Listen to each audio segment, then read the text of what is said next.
Breaking లో చూస్తున్నాం. Telangana CM Revanth Reddy ఢిల్లీలో పర్యటిస్తున్నారు. విజ్ఞాన భవన్లో జరిగే లా కాంక్లేవ్ లో పాల్గొంటారు. రాజ్యాంగ సవాళ్లు, దృక్పథం, మార్గాలు అనే థీమ్తో ఈ సదస్సు కొనసాగుతుంది. రాజ్యాంగంలో నీతి, పరిణామ పాత్రపై న్యాయ నిపుణులు, విద్వాంసులు, విద్యార్థులు ఈ చర్చలో భాగస్వాములు కానున్నారు. ఈ కార్యక్రమానికి all India Congress committee chief Mallikarjuna Kharge, Lok Sabha పక్ష నేత రాహుల్ గాంధీ, ప్రియాంక గాంధీ, ఆయా రాష్ట్రాల కాంగ్రెస్ ముఖ్యమంత్రులు పాల్గొంటారు. సుమారు 1200 మంది న్యాయ నిపుణులు, కాంగ్రెస్ నాయకులు, కార్యకర్తలు హాజరవుతారు.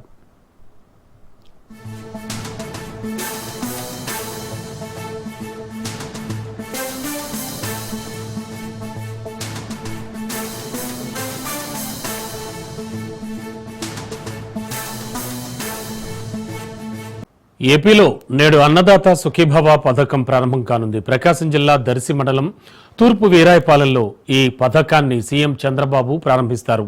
ఈ పథకంతో 46,85,838 మంది రైతులకు లబ్ధి చేకూరనుంది. రైతుల ఖాతాల్లో 2,342 కోట్లు జమ చేయనుంది ప్రభుత్వం. కేంద్ర సాయంతో కలిపి ఒక్కో రైతుకు 20,000 ఇవ్వనున్నారు.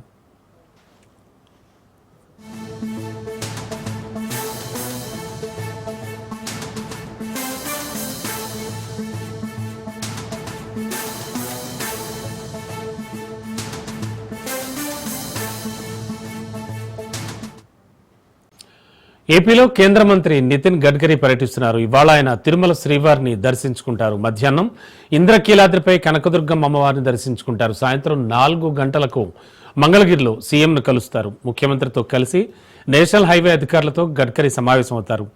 5,000 కోట్లతో పలు రోడ్డు పనులకు శంకుస్థాపనలు చేస్తారు. మదనపల్లె పీలేరు హైవేను కేంద్ర మంత్రి గడ్కరీ జాతికి అంకితం చేస్తారు. అనంతరం కర్నూలు, ఉండ్లెం వరకు పూర్తయిన హైవేను ప్రారంభిస్తారు. మరో 27 రోడ్డు పనులకు కేంద్ర మంత్రి శంకుస్థాపన చేస్తారు. రాత్రి ఉండవల్లిలోని సీఎం నివాసానికి వెళ్లనున్న గడ్కరీ సీఎం మర్యాదపూర్వకంగా ఇచ్చే విందులో పాల్గొంటారు.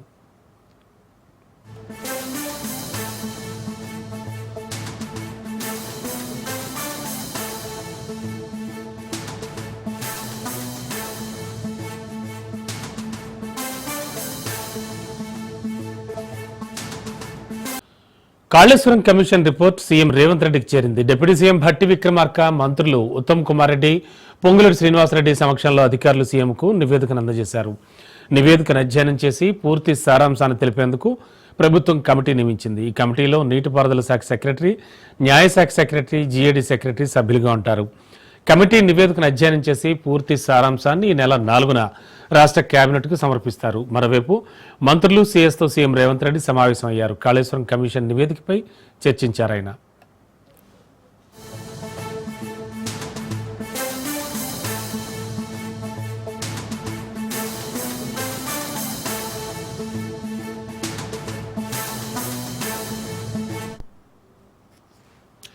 దాదాపు 16 నెలల పాటు కమిషన్ విచారణ జరిపింది. 119 మందిని కమిషన్ విచారించింది. ప్రధానంగా 3 అంశాలను కమిషన్ నివేదికలో ప్రస్తావించింది. డిజైన్లో మార్పులు, నిర్మాణ లోపాలు, ఆర్థికపరమైన అంశాలపై నివేదిక సమర్పించింది. హై లెవెల్ కమిటీ అనుమతులు లేకుండా బడ్జెట్ రిలీజ్ చేసినట్టు నివేదికలో ప్రస్తావించారు. ఐఏఎస్లు, ఇంజనీర్ల మధ్య సమన్వయ లోపం, క్షేత్రస్థాయి సిబ్బందితో నేరుగా నాటి ప్రభుత్వ పెద్దల సంప్రదింపులు జరపడంతో రాష్ట్ర స్థాయి ఉన్నతాధికారులకు సమాచారం లేదని కమిషన్ స్పష్టం చేసింది. అధికారుల తప్పిదాలపై లీగల్ అంశాలతో ప్రభుత్వానికి కమిషన్ సిఫార్సు చేసింది.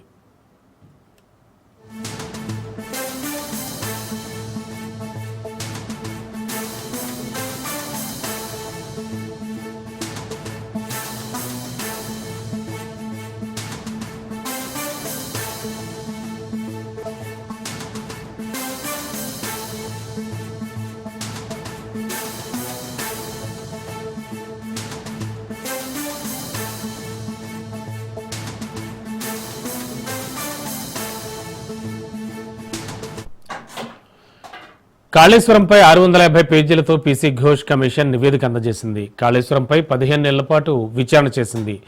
ఇక 3 వాల్యూమ్స్తో నివేదిక అందజేశారు. కాళేశ్వరం నిర్మాణంలో భారీగా లోపాలను కూడా గుర్తించింది కమిషన్.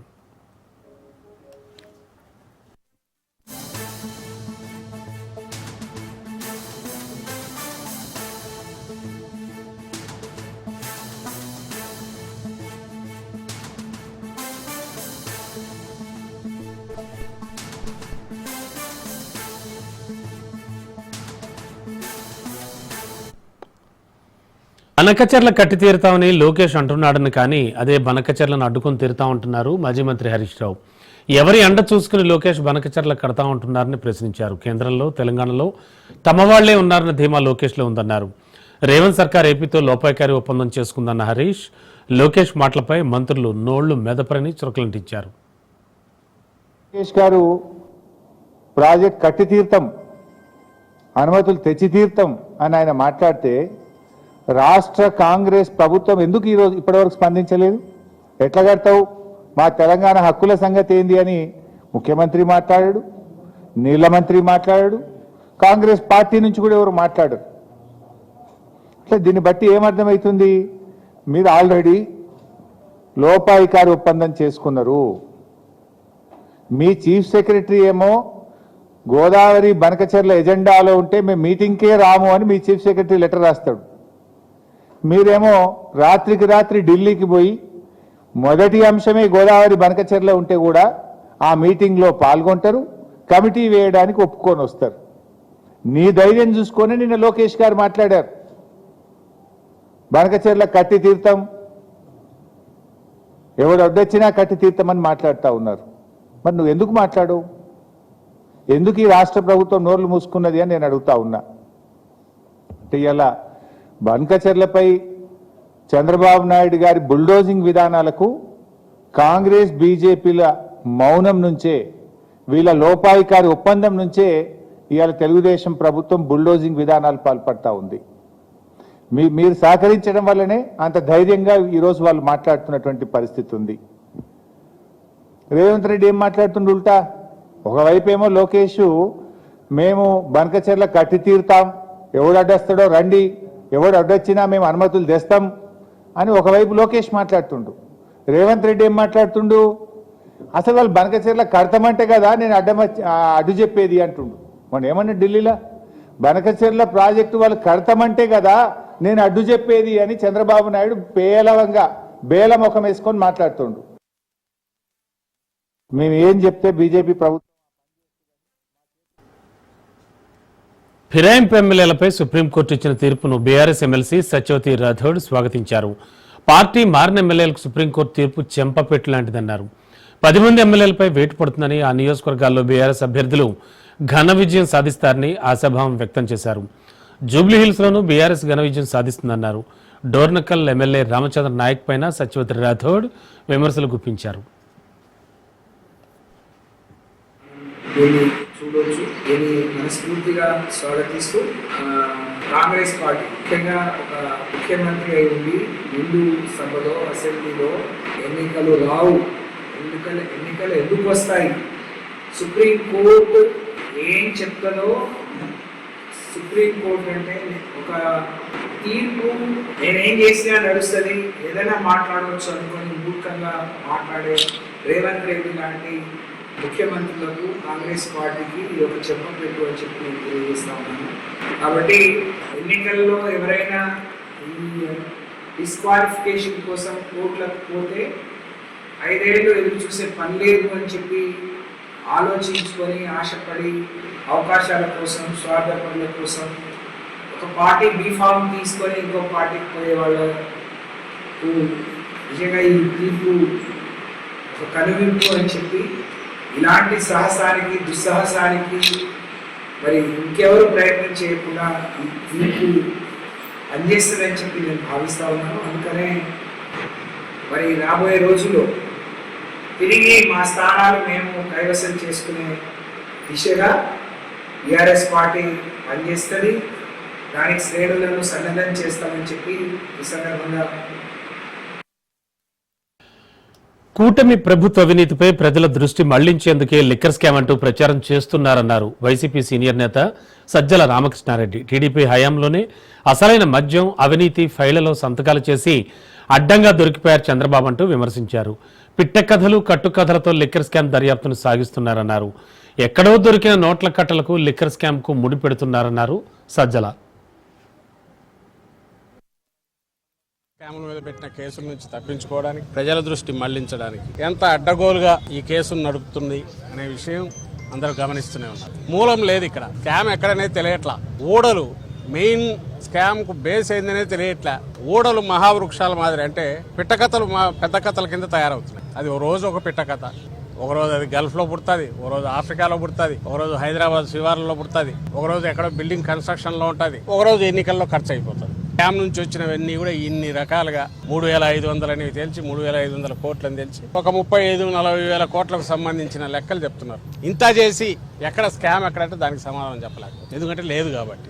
దీని ద్వారా ఏం బెనిఫిట్ అవుతున్నారా అంటే తమ వైఫల్యాలను నుంచి తప్పించుకోవడానికి, ప్రజలకు ఆన్సర్ ఇవ్వాల్సిన పరిస్థితి నుంచి తప్పించుకునే ప్రయత్నం చేస్తున్నారు. పథకాల గురించి ఉండదు, పథకాలు ఎందుకు చేయలేకపోయామనేది ఉండదు, లేదా మేము ఇచ్చిన హామీ నుంచి తప్పించుకుంటున్నారు అని జనం నిలదీస్తున్న దానికి ఆన్సర్ ఉండదు. ఇవే కనపడుతుంటాయి. కూటమి నేతలపై మాజీ మంత్రి అంబటి ఫైర్ అయ్యారు.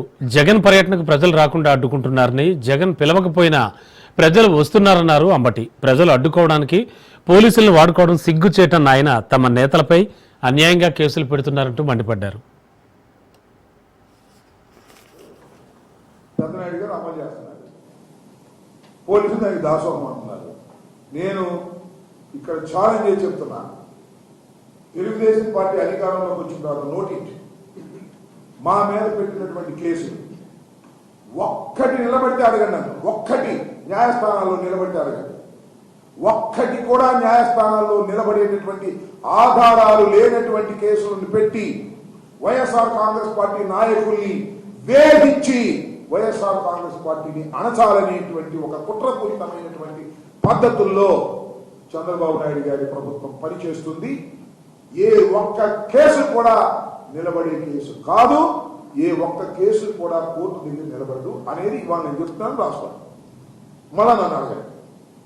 ఇంకో 10 సంవత్సరాలు బతుకుంటాను నాకు నమ్మకం ఉంది. 10 సంవత్సరాలు ఎప్పుడైనా అడగండి, నేను సమాధానం చెప్తాను. లిక్కర్ స్కామ్ కేసులో తన పాత్రేమీ లేదని వైసీపీ మాజీ ఎమ్మెల్యే చెవిరెడ్డి భాస్కర్ రెడ్డి అన్నారు. మద్యాన్ని చిన్నప్పటి నుంచి ద్వేషించాను అన్నారు. మద్యం కారణంగా తన కుటుంబంలో 2 కోల్పోయానని తెలిపారు. తాను ఏ తప్పు చేయలేదన్నారు. ఏటా 163 మందిని వేద పాఠశాలలో చదివిస్తున్నానని, అలాంటిది తానెలా మద్యం జోలికి వెళతాను అన్నారు.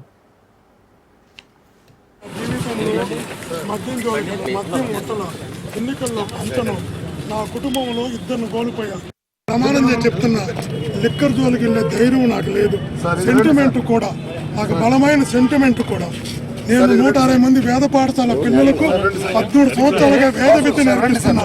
ఒక వేద విద్య నేర్పించే నేను మద్యం జోలికి వెళ్ళను.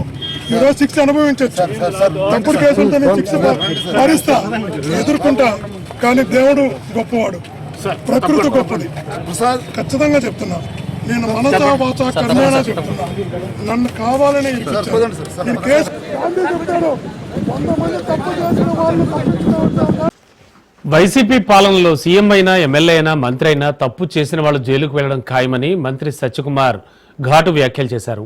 సత్యసాయి జిల్లా ధర్మవరంలో 60 లక్షలతో చేపడుతోన్న అభివృద్ధి పనులకు భూమి పూజ చేశారు. ఎన్టీఆర్ భరోసా పెన్షన్ల పంపిణీ కార్యక్రమంలో మంత్రి పాల్గొన్నారు. మద్యం కుంభకోణంలో వీళ్లన్నీ జగన్ వైపు చూపిస్తున్నాయన్నారు. అందుకే ప్రజల్లో సానుభూతి పొందాలని ప్రయత్నిస్తున్నారన్నారు. మద్యం కేసులో తన వైపు వస్తుంది, తను ఎక్కడ అరెస్ట్ అవుతానన్న భయంతో ఈ రకంగా జగన్మోహన్ రెడ్డి గారు వితండవాదం చేస్తూ ప్రజల్ని ఒక కన్ఫ్యూజన్ లోకి నెట్టేసే ప్రయత్నం చేసి తద్వారా ఏమైనా సానుభూతి లభిస్తుందేమో అని చూశారు. కొన్ని వేల మంది ప్రాణాలతో మీ మద్యం కోసం, మీ ధనార్జన కోసం మీరు చేసిన ఈ మద్యం స్కామ్ కారణంగా ఇవాళ అనేక ఆత్మలు ఘోషిస్తున్నాయి. జగన్మోహన్ రెడ్డి గారు, మీ విషయం గుర్తుపెట్టుకోవాల్సింది, ఇవాళ అనేక మంది మంచానికి పరిమితమైనారన్న విషయాన్ని గుర్తు చేసుకోవాలి. వారి ఇవన్నీ ప్రజలు గతంలో మీరు చెప్పినట్టుగా మాయమాటలు నమ్మే ప్రసక్తి లేదు. ఇటువంటి మళ్ళీ నమ్మి మోసపోయే విధంగా కూడా వారు దీంట్లో కూడా లేరు. పరామర్శకు ఎవరైనా ఇబ్బందుల్లో ఉన్న వాళ్ళని వెళ్తాం, దౌర్జన్యాలు చేసి జైల్లో ఉన్న వాళ్ళని, కబ్జాలు చేసిన వాళ్ళని, లేకుంటే మహిళల్ని చాలా అమానవీయంగా దూషించిన వాళ్ళని పరామర్శకు వెళ్తున్నాడంటే అటు నేను గత మాజీ ముఖ్యమంత్రి ఏ రకమైన ఆలోచన దూరంలో ఉన్నారో మనకు అర్థమవుతా ఉంది. పైగా ఆయన 6 సార్లు ఎమ్మెల్యేగా ఉన్నారు, ఆయన అరెస్ట్ చేస్తారా? లేదా 5 సార్లు ఎమ్మెల్యేగా ఉన్నారు, అరెస్ట్ చేస్తారా? గతంలో మంత్రిగా పనిచేశారు, అరెస్ట్ చేస్తారా అని ఒక వితండవాదం చేస్తున్నారు. మీరు తప్పులు చేసి, కబ్జాలు చేసి, దౌర్జన్యాలు చేసి, మానవమాలు సృష్టించి భౌతిక దాడులకు పాల్పడితే దానికి 6 సంవత్సరాలు ఎమ్మెల్యే ఉంటే ఏమి, 6 సార్లు ఎమ్మెల్యే ఉంటే ఏమి? ఎవరైనా నేరస్తుడే చట్టం దృష్టిలో. కడప జిల్లా పులివెందుల జెడ్పీటీసీ పోటీకి టీడీపీ సై అంటోంది. బరిలో పులివెందుల టీడీపీ ఇన్ఛార్జ్ మాజీ ఎమ్మెల్సీ బీటెక్ రవి సతీమణి మారెడ్డి లతారెడ్డి నిలిచారు. సైకిల్ పార్టీ తరఫున ఆమె నామినేషన్ వేశారు. పులివెందుల జెడ్పీటీసీ సభ్యుడు 2 సంవత్సరాల క్రితం మరణించడంతో ఆ స్థానం ఖాళీ అయింది. ఎన్నికల అధికారి ఓబులమ్మకు లతారెడ్డి నామినేషన్ పత్రాలు అందించారు. కూటమి ప్రభుత్వం అమలు చేస్తున్న సంక్షేమ పథకాలతో తన విజయం తథ్యం అన్నారు. గతంలో జగన్ చేసిన అరాచకాలతో పులివెందుల జెడ్పీటీసీ స్థానాన్ని అత్యధిక మెజార్టీతో కైవసం చేసుకుంటామని జిల్లా టీడీపీ అధ్యక్షుడు వాసు తెలిపారు.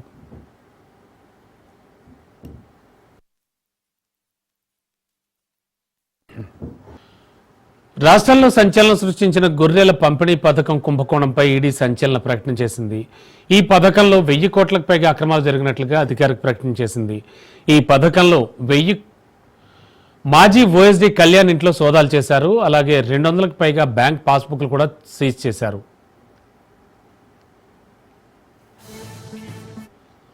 ఆన్లైన్ బెట్టింగ్ యాప్స్లో కూడా ఈ బ్యాంక్ ఖాతాలను ఉపయోగించారని 31 సెల్ ఫోన్లు 20 సిమ్ కార్డులు సీజ్ చేశామన్నారు. 7 జిల్లాల్లో 253.93 కోట్ల అక్రమాలు జరిగినట్టుగా కాగ్ నివేదికలో ఉందన్నారు. 33 జిల్లాల్లో 1000 కోట్లకు పైగా అక్రమాలు జరిగాయని చెప్పారు.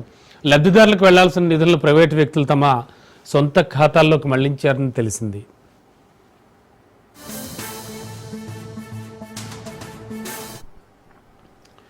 ఫాల్కన్ ఇన్వాయిస్ స్కీమ్ కుంభకోణంపై ఈడీ దర్యాప్తు ముమ్మరం చేసింది. Capital protection force private limited సంస్థపై ఆస్తుల జప్తుపై ఆరా తీస్తున్నారు.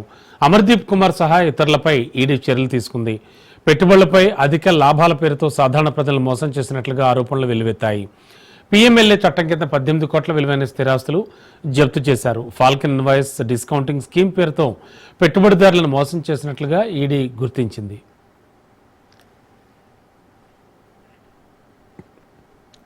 హైదరాబాద్లో పేట్ బషీరాబాద్ పిఎస్ పరిధిలో పోలీసులు కార్డాన్ సెర్చ్ నిర్వహించారు. 620 ఏళ్లలో పోలీసులు ఈ సోదాలు నిర్వహించారు.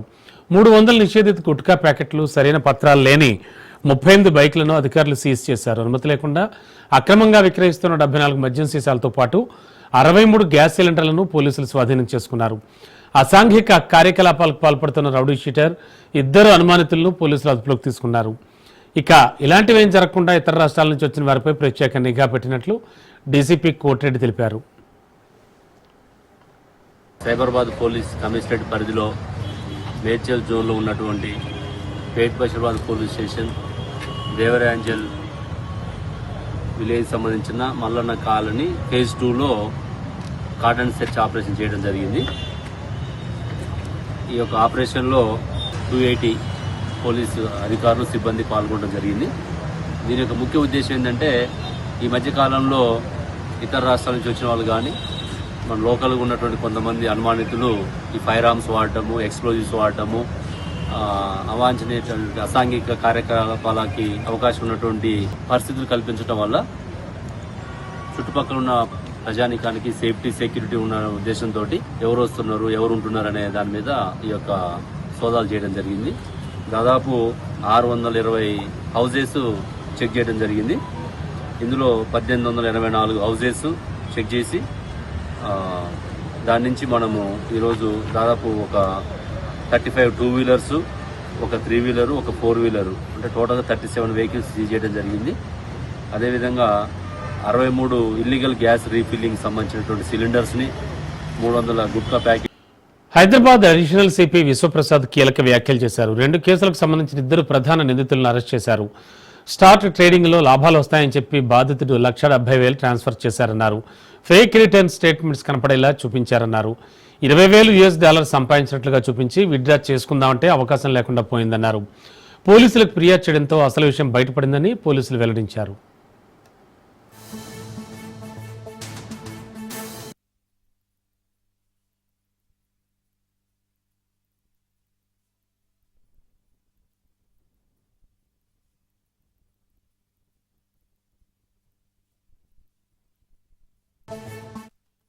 ముఖ్యంగా ట్రేడింగ్ ఫ్రాడ్ అంటే స్టాక్ ట్రేడింగ్ ఫ్రాడ్ అంటే ఇది కామన్ మనందరికీ స్టాక్ ట్రేడింగ్ ఫ్రాడ్ అంటే. కానీ ఇందులో ఏం జరిగిందంటే, మామూలుగా ఒక లేడీ ఈ కంప్లైనెంట్కి కాంటాక్ట్ చేసి పరిచయం పెంచుకొని ఒక రిప్యూటెడ్ మల్టీనేషనల్ ఐటీ కంపెనీ పేరు చెప్పి ఆమె కంపెనీలో ఎంప్లాయీ అని చెప్పుకుందామే. చెప్పిన తర్వాత ఇద్దరి మధ్య కంప్లైనెంట్కి ఆమెకి పరిచయం పెరిగిన తర్వాత నెక్స్ట్ వాట్సాప్ కమ్యూనికేషన్ మొదలు పెట్టడం జరిగింది. ఆ విధంగా ట్రస్ట్ గెయిన్ చేసిన తర్వాత మీకు ఒక ఇన్వెస్ట్మెంట్ చేస్తే మీకు స్టాక్ ట్రేడింగ్, ముఖ్యంగా ఐపీఓస్, ఇనిషియల్ పబ్లిక్ ఆఫరింగ్లలో, తర్వాత స్టాక్ ట్రేడింగ్లో మీరు ఇన్వెస్ట్మెంట్ చేస్తే మంచి రిటర్న్స్ వస్తాయని మీరు చెప్తే అతను ముందుగా 1,70,000 రూపాయలు చెప్పిన అకౌంట్కి ట్రాన్స్ఫర్ చేయడం జరిగింది. అలా చేసిన తర్వాత అంటే ఆ వెబ్సైట్ ఎలా ఉంటుందంటే మామూలుగా నార్మల్ వెబ్సైట్స్ లైక్ మన స్టేట్ బ్యాంక్ ఆఫ్ ఇండియా కానీ, హెచ్డిఎఫ్సి కానీ, లేకపోతే ఇవన్నీ డిమాట్ అకౌంట్స్ ఎలా అయితే ఈ ట్రేడింగ్ ప్లాట్ఫామ్స్ ఉంటాయో ఆ విధంగానే ఉన్నాయి. అందులో ఇన్వెస్ట్మెంట్ డీటెయిల్స్ కానీ, తర్వాత ఈక్విటీ స్టాక్ మార్కెట్లో ఎలా అయితే ప్రైస్ స్ట్రక్చర్ అవుతుందో అలా మార్కెట్ ట్రెండ్స్ అవన్నీ ఉండేసరికి వాళ్ళు ఈ టెన్ టు బిలీవ్ అన్నాడు. నిజమైన వెబ్సైట్ అని నమ్మాడు. ఆ లింక్ కేంద్ర ప్రభుత్వం 71వ జాతీయ చలనచిత్ర అవార్డులను ప్రకటించింది. 12th ఫెయిల్ సినిమా జాతీయ ఉత్తమ చిత్రంగా ఎంపికైంది. జాతీయ ఉత్తమ నటి అవార్డును షారుఖ్ ఖాన్, విక్రాంత్ మాసే పంచుకున్నారు. ఉత్తమ నటిగా రాణి ముఖర్జీ పురస్కారానికి ఎంపికయ్యారు. నందమూరి బాలకృష్ణ, అనిల్ రావిపూడి కాంబోలో వచ్చిన భగవంత్ కేసరి చిత్రం తెలుగులో ఉత్తమ చిత్రంగా నిలిచింది. జాతీయ ఉత్తమ కన్నడ చిత్రంగా కండీలు, జాతీయ ఉత్తమ తమిళ చిత్రంగా పాకింగ్ ఎంపికయ్యాయి. జాతీయ ఉత్తమ హిందీ చిత్రం కథలు ఎంపికైంది. జాతీయ ఉత్తమ యాక్షన్ డైరెక్షన్ సినిమా కేటగిరీలో హనుమాన్ అవార్డుకి ఎంపికైంది.